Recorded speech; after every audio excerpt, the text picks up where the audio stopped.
안녕하십니까? 똑똑 오늘의 세계사 성우 양학입니다. 오늘은 어떤 이야기가 여러분을 기다리고 있을까요? 자, 출발하시죠. 그동안 진시황 시대를 달려왔습니다. 이 기세를 이어서 이번 영상에서는 초안 전쟁이 벌어지면서 한나라가 어떻게 탄생했는지 이야기하겠습니다. 기원전 210년, 전국을 순방하던 진시황 영정이 급사했습니다. 환관 조고가 진시황의 유서를 조작해서 진시황의 막내 아들인 호해를 황제 자리에 앉혔다는 말씀은 지난 영상에서 언급했습니다. 무능한 호해가 이세 황제가 되자 조고가 조정을 유린했고 전국 각지에서 반란이 일어났습니다. 이렇게 혼란한 시대를 개봉박두시킨 반란, 진승과 오광의 난입니다. 진승은 토목공사하라는 명을 받고 징발된 900여 명 중 한 명이었습니다. 그런데 큰 비를 만나서 기일 내에 이 900여 명 전부가 공사 현장에 도착하지 못하게 되었죠.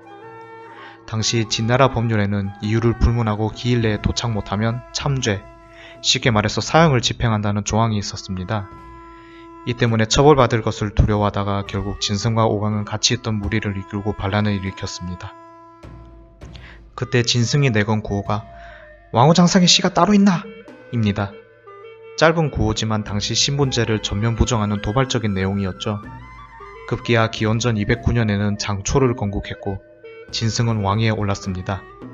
하지만 진나라의 마지막 명장이라 할 수 있는 장안에게 곧 진압당했습니다. 평민 진승의 반란은 그렇게 오래가지 못하고 실패했습니다. 그런데 묘하게도 장상의 씨도 자극하게 되면서 진나라가 멸망하는 계기가 되었습니다. 망국인 초나라의 명장이자 진나라의 마지막까지 대항한 항연의 아들인 항량도 비슷한 시기에 걸기했습니다. 여러분께 토막 질문 하나 하겠습니다. 항씨라고 하면 누가 제일 먼저 떠오르십니까? 혹시 떠오르는 분이 있다면 그 사람이 항량의 조카가 맞는지, 오늘부터 4부작 영상으로 여러분과 만날 2명의 주인공 중 1명이 맞는지 기대해 주십시오. 답은 조금 뒤에 바로 나옵니다. 여러분께서 집중해서 들을 수 있게 별짓을 다하는 이 채널은 똑똑 오늘의 세계사입니다. 소설 초안지는 삼국지 연의 정도로 우리에게 친숙합니다. 초나라와 한나라의 대결이 일종의 피규어가 되어 오늘날까지도 이어지고 있습니다. 바로 장기죠. 녹색 처소로 새긴 말은 초, 적색 해서로 새긴 말은 한입니다. 저는 어릴 때 초안지를 읽고 늘 궁금했던 점이 있습니다. 무예도 뛰어나고 세력도 강했던 항우가 유방을 만나기만 하면 아주 패조지다시피 했는데 어떻게 최종전에서 한 번 졌는데 역사의 패배자로 남았는가 하는 점입니다. 이쯤에서 어벤져스급 역사가의 기록을 빌리고자 합니다. 사마천입니다. 사마천의 역작인 사기를 보면 유방이 초안전 최종 승리를 축하하는 자리에서 한 말이 있습니다. 나는 행정은 소아에 못 미치고 지략은 장량에 못 미치고 군사 지휘는 한신에 못 미친다. 그러나 나는 이 모두를 부릴 수 있었다. 반면에 항우는 범증 한 사람도 제대로 부리지 못했다. 어떻게 보면 자기 자랑입니다. 유방 자신은 덕이 있어서 사람들이 모여드는데 용인술까지 뛰어났고 자신의 능력만 믿을 독불장군 항우는 자기에게 졌다는 뜻이거든요. 그런데 말입니다. 제가 역사를 평가할 안목은 절대 못되지만 위에 유방의 발언만으로는 유방이 이긴 이유를 완전히 설명할 수는 없습니다. 그렇다면 무엇일까요? 유방은 항우와 달리 시대정신이 있었다고 평가할 수 있습니다. 항우를 보면 진시황 영정이 중국을 통일하고 수립한 세계질서를 해체하고 과거 춘추 전국시대 같은 봉건제 국가로 복구하려 했습니다. 그래서 항우는 진나라를 멸망하고도 스스로 제2에 오른 것이 아니라 초패왕 혹은 서초패왕에 머물렀습니다.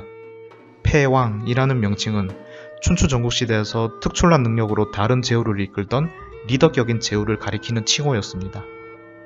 반면에 유방이 꿈꾸는 세상은 달랐습니다. 진시황이 천하를 하나로 묶는 황제라는 자리. 유방은 이 자리가 만들어진 이상 이것을 거슬릴 수 없다는 시대정신으로 여겼다는 점이 곳곳에서 보입니다. 그렇기 때문에 농사꾼 집안의 건달 노릇이나 하던 유방이 한왕이라는 제후 자리로 만족하지 않고 명모가 출신의 세력도 강성하던 항우와 끝까지 대적할 수 있었습니다. 그리고 승리했죠. 이런 유방의 시대정신은 초안전쟁에 국한되지 않았습니다. 초안전쟁이 끝나고 어느 정도 자신의 나라가 틀이 잡히자 유방은 자신과 함께 항우에게 대항한 동료를 반역자로 몰아서 가차없이 처형했습니다. 영포, 팽월, 그리고 초안전 당시에 이래저래 잘못 처신한 것도 있지만 그래도 유방 자신에게는 끝까지 배신하지 않았고 나름대로 의리를 지켰다고 볼 수 있는 회웅후, 한신이 그렇죠. 토사구팽. 국립국어원 표준국어대사전에서는 토끼가 죽으면 토끼를 잡던 사냥개도 필요 없게 되어 주인에게 삶아 먹히게 된다는 뜻으로 필요할 때는 쓰고 필요 없을 때는 야박하게 버리는 경우를 이르는 말이라고 정의하고 있습니다. 하늘에는 태양이 두 개가 뜰 수는 없는 법입니다. 오늘은 도입부라고 할 수 있어서 여러분께서 기대하셨을 전생 이야기보다는 배경 설명과 사설이 길었습니다.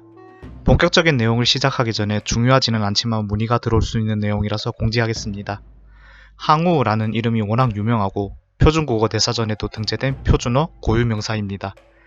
다만 정확하게 말씀드리면 우는 자이고 적이 원래 이름입니다. 제갈량의 자가 공명이듯이 항적의 자가 우라는 말이죠. 참고하시기를 바라고 이번 초안전쟁 시리즈에서는 항우로 통일해서 말씀드리겠습니다. 아울러 유방도 개라는 자가 있다는 점을 덧붙입니다. 자, 그럼 진짜로 출발하시죠. 초안전쟁에는 등장인물도 많고 에피소드도 많습니다.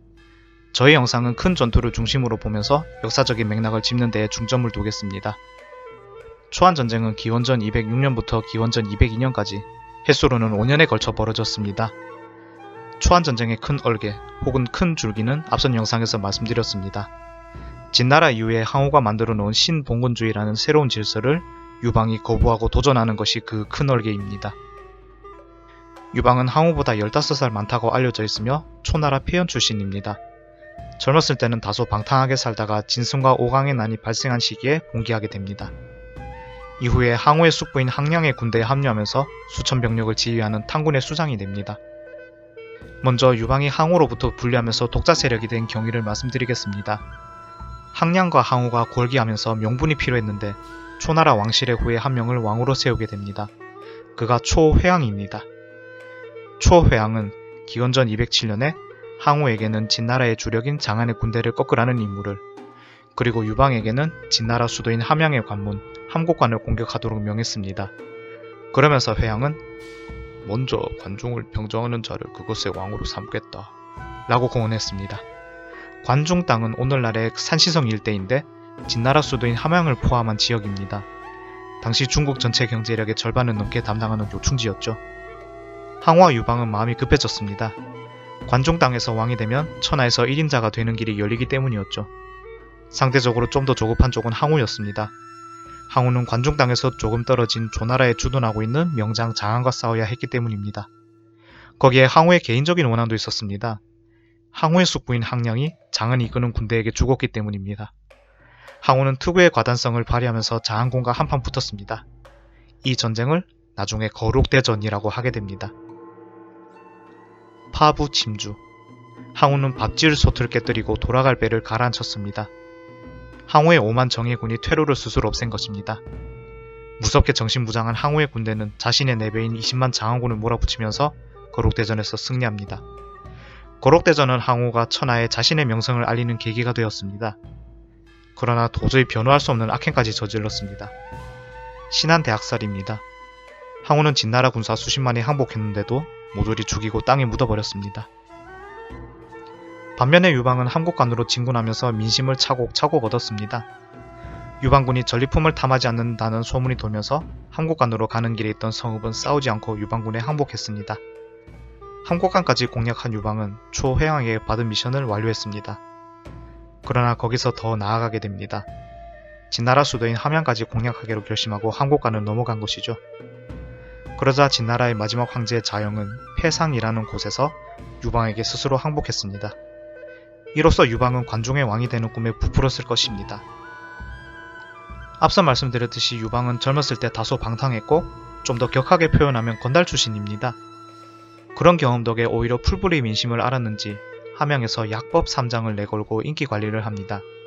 한자 그대로 조항이 3개인데 그 내용을 보면 하나, 사람을 죽인 사람은 죽는다. 둘, 사람을 상하게 한 사람과 도둑질한 사람은 죄를 받는다. 셋, 나머지 진나라의 법은 모두 없애버린다. 입니다. 상항부터 시항제를 거치면서 진나라 특유의 촘촘한 법치주의 때문에 고통 겪던 백성에게는 눈이 번쩍 뜨일 만한 획기적인 내용이었습니다. 항우도 귀가 있습니다. 유방이 민심을 얻는다는 소식을 듣고 마음이 급해진 항우는 말고삐를 죄고 미친듯이 함양으로 달렸습니다. 긴장한 유방은 함곡관의 문을 후다닥 잠그고 항우군이 함양으로 못 들어오게 막으려 했습니다. 그러나 항우군 40만은 무지막지하게 맹공을 퍼부으면서 결국 함곡관을 함락했습니다. 이미 눈이 뒤집힌 항우는 여기에서 그치지 않고 유방군이 주둔한 패상에서 불과 40인이 떨어진 홍문에 주둔하여 총공격을 준비하게 됩니다. 유방의 목은 유방의 어깨 위에 있었지만 유방의 것이 아니고 항우의 것이 되었습니다. 그런데 유방은 인복을 타고난 인물입니다. 유방의 생애를 보면 심하다 싶을 정도로 부하덕의 위기를 모면하는 장면이 많은데 홍문에서도 그랬습니다. 항우의 또 다른 숙부인 항백은 초나라의 부흥운동에 몸담았다가 실패하자 장량에게 잠시 의탁했던 적이 있었습니다. 그 장량이 바로 우리가 흔히 아는 장자방입니다. 그런데 자신의 친구 장량이 유방의 휘하에 있어서 위험에 빠질까봐 걱정한 것이죠. 이 때문에 항백은 장량에게 항우의 속마음을 전하게 됩니다. 이를 들은 장량은 유방에게 지금은 납작 엎드릴 때라고 설득했습니다. 유방은 항백에게 감사하다는 의미로 사돈이 될 것을 약조합니다. 그리고 장량, 번쾌와 함께 항우가 있는 홍문으로 갔습니다. 유방에게 장량이라는 책사가 있었고 항우에게도 범증이 있었습니다. 범증은 향후에 유방이 항우를 위협할 인물이라고 예견하고 유방을 반드시 암살해야 한다고 항우와 모의했습니다. 하지만 항우는 유방이 불쌍한 모습으로 자신에게 오니까 노기가 꺾여버리면서 연애까지 베풀어줍니다. 그러나 범증은 치밀했습니다. 플랜 B까지 준비한 것이죠. 항우의 사촌인 항장에게 칼춤을 추는 척하면서 유방을 베라고 당부했습니다. 드디어 홍문연에서 항장이 칼춤을 추기 시작했습니다. 유방의 운명은 어떻게 될까요? 60초 뒤에 알려드리지 않고 바로 말씀드리겠습니다. 항우의 사촌인 항장이 칼춤을 추는데 이상한 낌새를 느낀 항우의 숙부 항백이 미래의 사돈을 구하려고 칼춤을 막아서게 됩니다. 정치나 권력 앞에서는 핏줄도 상관없는 법입니다.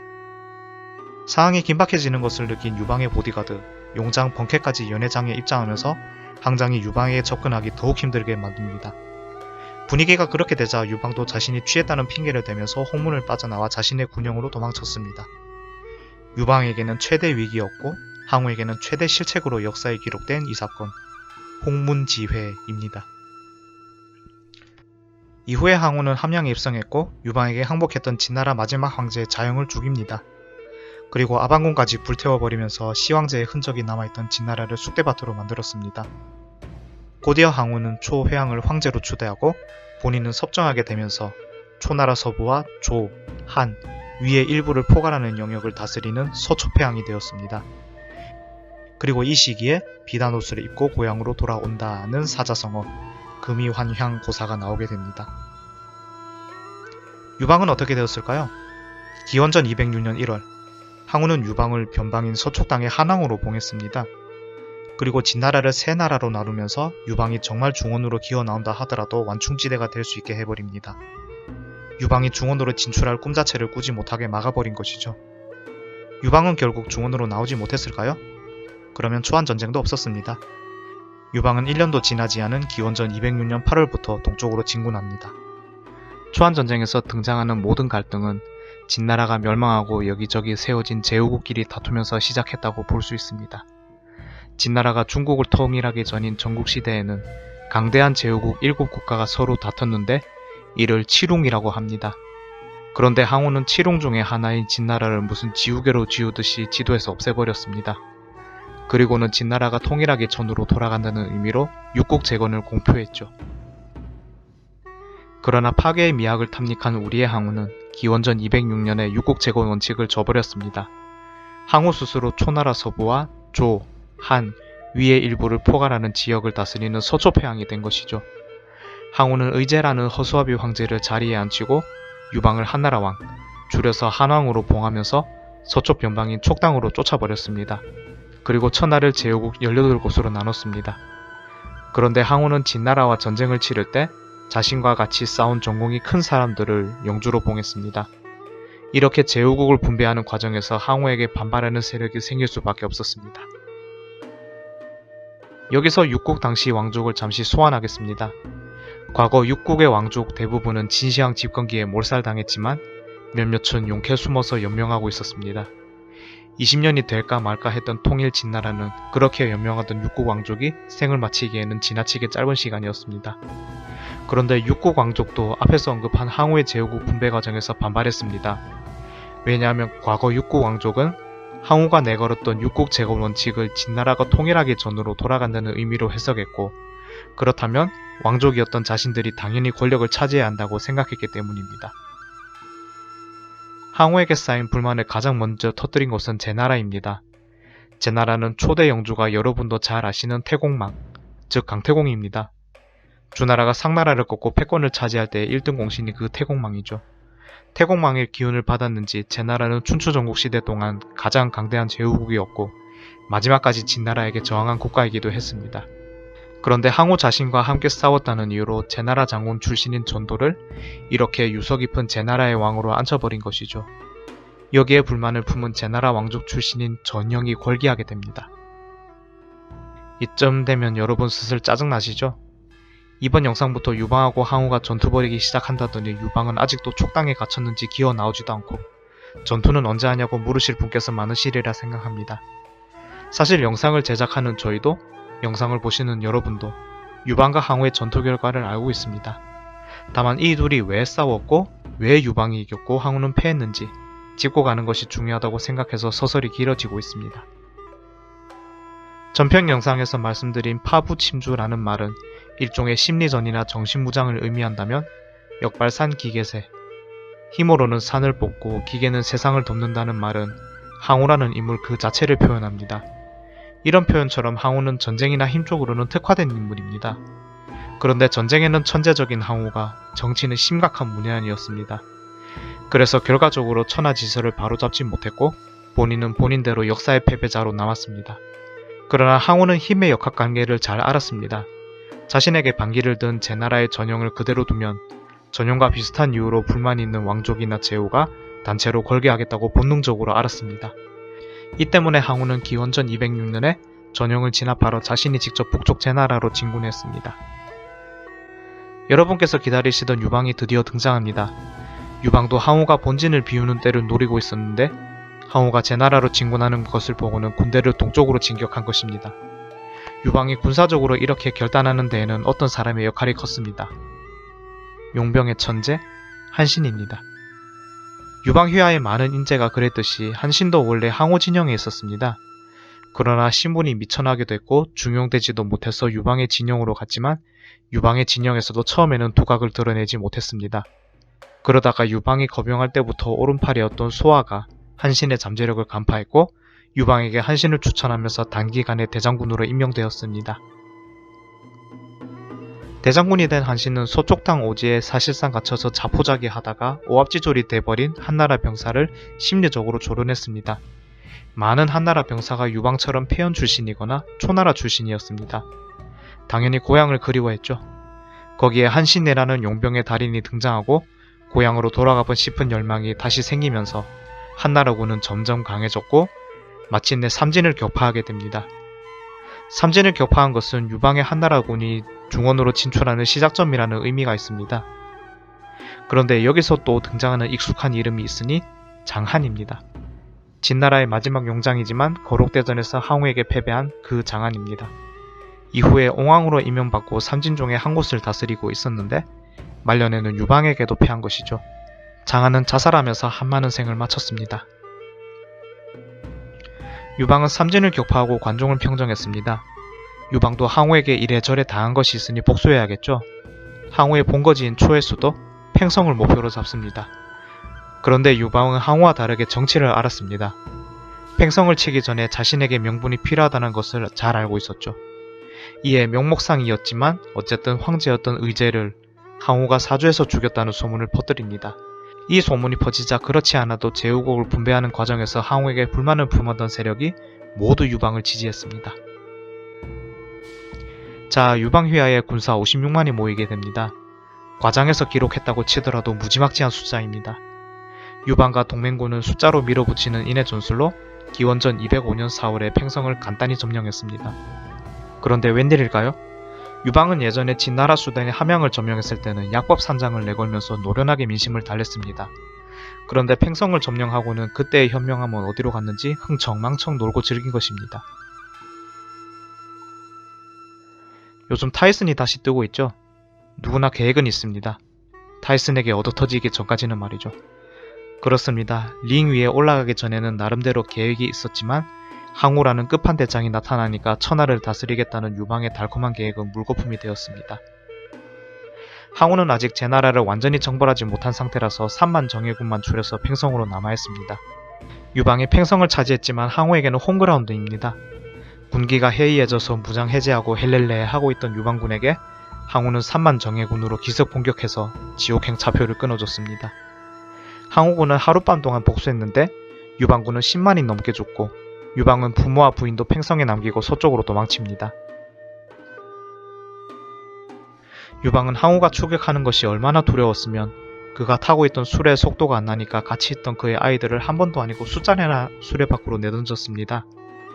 이때 유방의 신복인 하우영이 그때마다 떨어진 아이를 다시 싣고는 수레를 모면서 유방에게 부모로서 이게 할 짓이냐고 일갈했다는 일화도 유명합니다.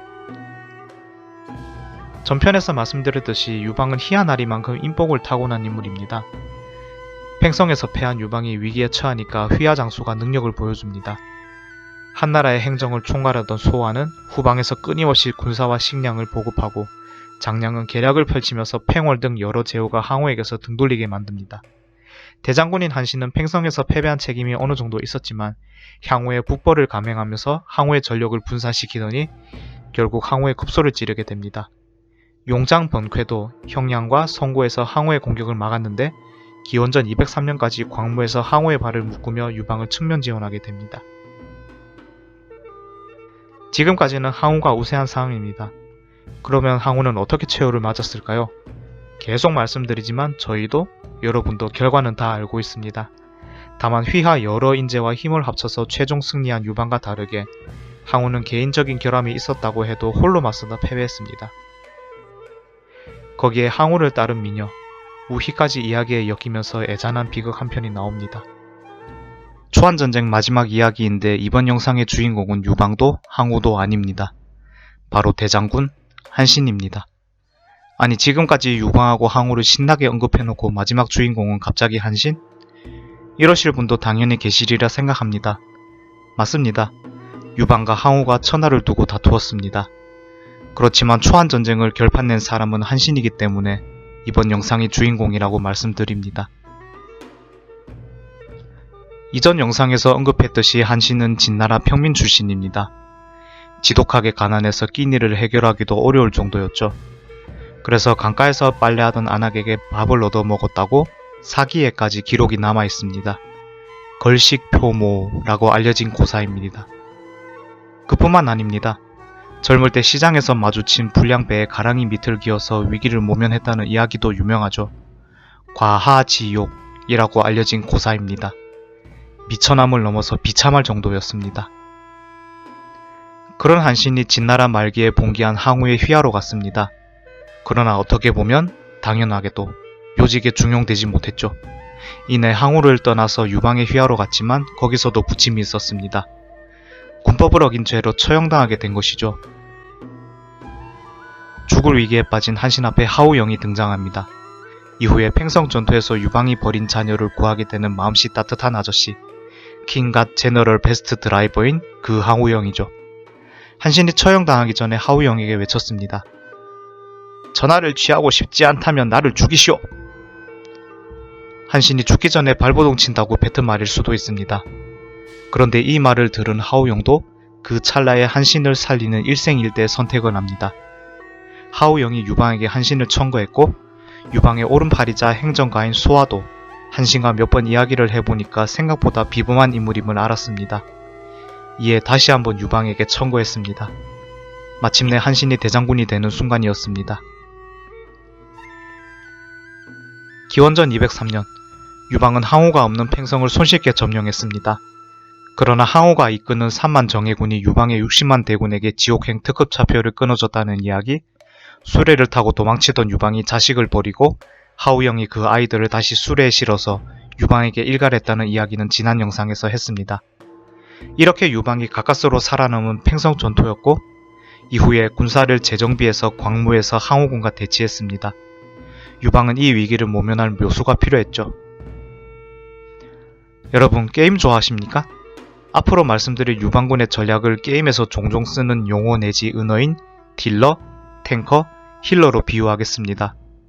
이게 무슨 말인지 모르시는 분께 간단히 설명하자면 딜러는 적에게 타격을 입히는 선발대, 탱커는 상대의 공격을 몸빵하는 수비대, 힐러는 아군 딜러와 탱커를 회복하게 하는 일종의 의료진입니다. 탱커는 유방 자신입니다. 항우 본진의 공격을 막은 것이죠. 항우가 정치 감각이 없어서 그렇지 무력은 신 같은 존재라서 유방군을 쉽게 물리칠 것 같았습니다.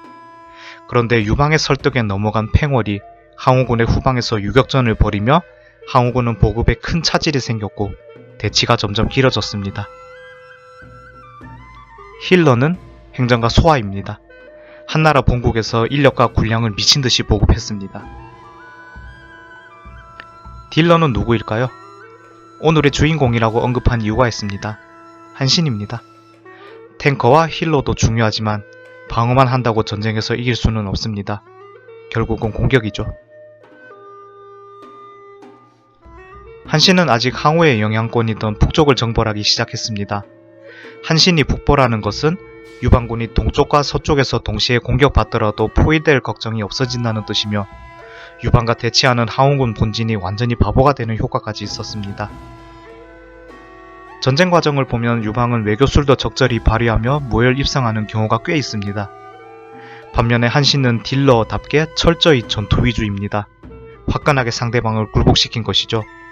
거기에 적은 군사로 상대방의 대군을 이겨버리니 그야말로 전쟁의 신입니다. 군사가 적기만 하면 모르겠는데 하다하다 오합지졸로도 전투에서 이겼습니다. 가장 유명한 전술이면서 오늘날에도 다양한 분야에서 쓰는 표현, 기원전 204년에 조나라와 전쟁할 때 펼친 배수진입니다. 병법에서 금지안에 어쩌네 하는 말을 제쳐두고라도 강을 등지고 군사를 배치하면 당연히 퇴강로가 막힙니다. 그런데 한신은 그 배수진을 활용했습니다. 조나라의 20만 대군과 싸워야 하는데 자신의 병사가 오합지졸인 점을 잘 알고 있었죠. 그래서 자신의 병사가 죽기 아니면 까무러치기 둘 중에 하나를 알아서 선택하라는 식으로 작정하고 배수진을 쳤습니다. 그리고 그 전술은 적중했습니다. 한신의 병사는 정말로 전투력이 활활 타오르며 조나라 군대를 압도해버렸습니다. 오합지졸인 한나라 군대를 잡아먹으려고 얼씨구나 룰루랄라 하면서 조나라 군대 대부분이 나온 사이에 조나라 성체 후방에 매복했던 한나라 병사 2000명이 빈집을 털었습니다. 졸지에 포위돼버린 조나라 군대는 사기가 꺾이면서 대패했습니다. 위, 대, 배수진을 펼쳐서 이긴 조, 연, 여기기에 죽음과 엮여서 멸망시키는 과정이 깔끔하지는 못했던 재해까지 과정과 방법을 떠나서 5나라를 평정한 한신은 전쟁의 신이 맞습니다. 그러나 한신도 정치의 신은 아니었습니다. 정치에는 문외한이었던 항우처럼 말이죠. 북벌에 성공한 한신이 저도 모르게 우쭐했나 봅니다. 뜬금없이 유방에게 자신이 제 나라의 가왕이 되게 해달라고 조릅니다. 복면 가왕의 가왕이 아니고 임시왕, 즉 가짜왕이라는 의미의 가왕입니다. 공이 크지만 뭔가 뺀질대는 모습을 보자 유방도 속이 쓰렸으리라 생각합니다. 실제로도 유방이 욱했지만 장량이 옆에서 조용히 유방의 발을 밟으며 지금은 한신의 말을 들어주라고 충고합니다. 무엇보다 유방은 항우와 달랐습니다. 정치를 알고 사람을 다룰 줄 알았고 전쟁에서 이겨야 했습니다. 산에 삐가 가왕이 뭐냐 가왕이 진짜 왕 한번 해봐. 유방은 한신을 제 나라의 진짜 왕으로 임명합니다. 그런데 바람 잘 날이 없습니다. 괴철 혹은 사마천이 사기에서 한무제의 이름을 피의하느라 괴통이라고도 하는 요설가가 등장합니다. 괴철은 유방, 항우, 한신이 천하를 셋으로 나누는 3분지계를 꾀하라고 한신을 설득했습니다. 때마침 항우도 한신에게 사람을 보내서 자신의 편에 서달라고 했습니다. 5개국을 평정한 한신이었고 역량도 충분히 있었지만 괴철이 제안한 내용이 워낙 중대하고 파격적이어서 머뭇대다가 결국 받아들이지 않았습니다. 글쎄요, 한신이 괴철의 제안을 받아들였다면 우리가 아는 삼국지가 유비, 조조, 송건이 아니고 400여 년 일찍 앞당긴 유방, 항우, 한신이 될 수도 있었을까요? 결과적으로 한신은 초안전쟁에서 최고의 딜러가 되었습니다.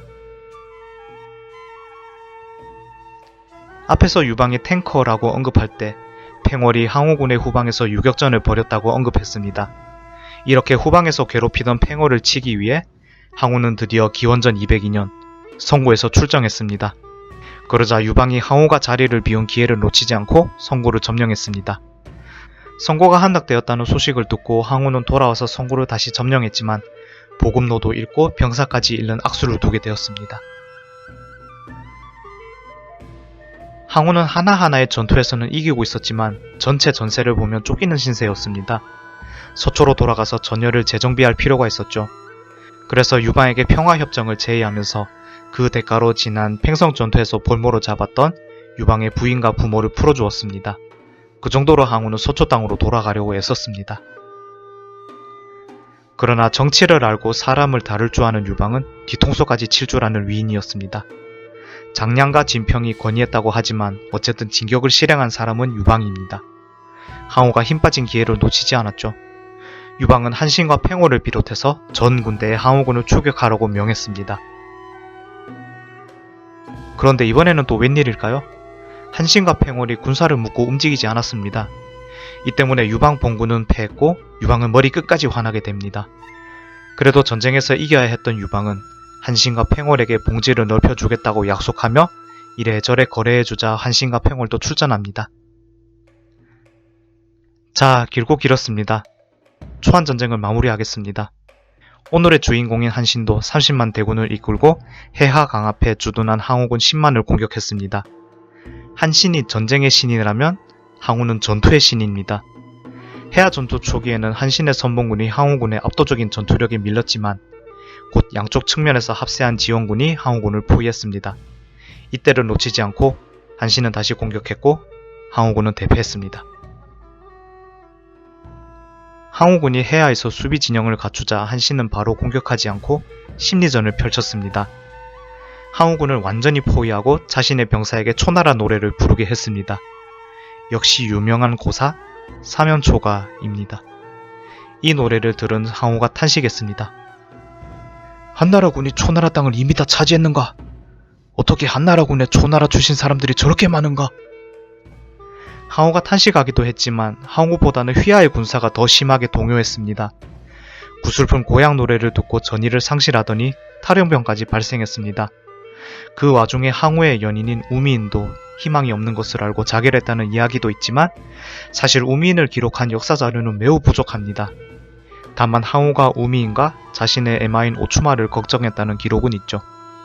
서시, 왕속은 양귀비와 함께 중국 4대 미녀인 우미인, 영웅 옆에는 미인이 있기에 그 삶이 더욱 빛나 보이고 최후는 더 안타까워 보입니다. 어쨌든 항우는 그 포위에서도 빠져나왔지만 그를 따르는 병사는 겨우 800여 명이었습니다. 오늘날의 거리로 200km가 넘게 도주했지만 결국 오강에서 자살했습니다. 오강만 넘으면 초나라였지만 항우는 자신과 함께한 부하가 모두 전사한 초나라에 가도 면목도 없고 재기할 희망도 없어 좌절한 것입니다. 그렇게 항우는 긍정적이든 부정적이든 엄청난 족적을 남기고 자신의 연인이 있는 곳으로 떠났습니다. 기원전 206년부터 기원전 202년까지 4년 반 동안 이어진 초안전쟁이 끝났습니다. 초안전쟁이 끝났다고 했지 전쟁이 끝났다고는 안 했습니다. 이제는 유방의 전쟁이었죠. 이전 영상에서 말씀드렸듯이 항우는 봉건체제 틀을 유지하려 했습니다. 그러나 유방은 진나라가 멸망하고 나서 봉건제는 끝났고 새로운 체제가 필요하다고 생각했습니다. 유방은 시황제 시기에 진나라가 그랬듯이 황제 지배하에 모든 천하가 움직이는 세상, 다시 말해 중앙집권제를 꿈꿨습니다. 그리고 단순하지만 섬뜩한 가정이 있습니다. 왕은 오로지 유씨여야 했습니다. 왕은 오로지 유씨여야 한다는 섬뜩한 가정. 유방은 자신과 함께 항우와 대립했고 공을 세웠다고 하더라도 제후 타이틀을 달고 있으면 제거 대상이었다는 뜻입니다. 거기에 오늘의 주인공인 한신과 급습의 천재인 팽월도 왕 칭호를 달고 있는 상황입니다. 특히 가장 공이 큰 제나라왕 한신은 경계 1순위, 아니 0순위였습니다. 한신은 정말로 정체를 몰랐을까요? 유방의 뜻을 알아채지 못했는지 아무리 뺀질대도 유방이 자신은 못 죽일 것이라는 확신이 있었는지 한신은 자신의 공을 높이려 하다가 결국 회음 후로 강등되었습니다. 이후에도 이런저런 부침을 겪더니 처음에 한나라군에 들어갔을 때처럼 또 모반 사건에 연루되었고 이번에는 처형을 피하지 못했습니다. 비슷한 시기에 팽월도 유방의 피바람쇼에 휘말렸습니다. 게다가 죽고 나서 그 시체가 젓갈로 담기는 비극을 겪었습니다. 사냥개를 데리고 토끼를 잡고 나니 쓸모없어진 사냥개는 삶아 먹히누나. 고사 토사구팽입니다. 뻔뻔하다 못해서 잔인하고 섬뜩한 한고제 유방의 이런 기질은 청나라 말기에 후흑학이라는 명칭으로 중국 특유의 철면피 성공학으로 발전하는 아이러니한 일도 발생합니다. 길었던 초안전쟁도 갈무리하겠습니다. 지금도 어딘가에서 우미인과 함께 자신이 호령하던 천하를 보고 있을 항우. 그러나 역사의 패배자로 남은 항우를 안타깝게 생각하며 그가 남긴 시를 여러분께 소개하면서 영상을 마치겠습니다.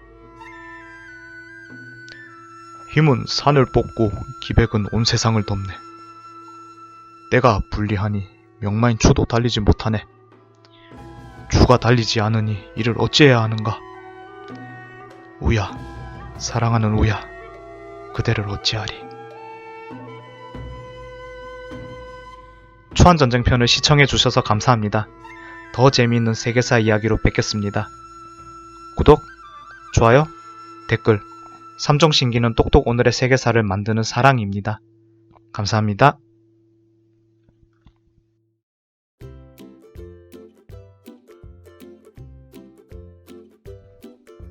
야 임마 한신, 네가 볼 때 나는 군대 몇 명까지 이끌 것 같냐? 10만요. 그래? 이삐 너는? 신은 많으면 많을수록 좋습니다. 뭐 임마? 폐하께서는 군사를 많이 거느릴 수 있는 재능은 부족하십니다. 대신에 군사를 거느리는 장군을 통솔하실 수 있는 재능이 있으십니다. 그래서 제가 폐하 밑에 있는 것입니다. 자식이 말이나 못하면 밉지는 않지. 내일은 또 어떤 재미있는 세계사 이야기가 있을까요? 똑똑 오늘의 세계사는 여러분들의 관심으로 만들어집니다. 구독하기 꼭 눌러주시고 댓글 참여 부탁드립니다.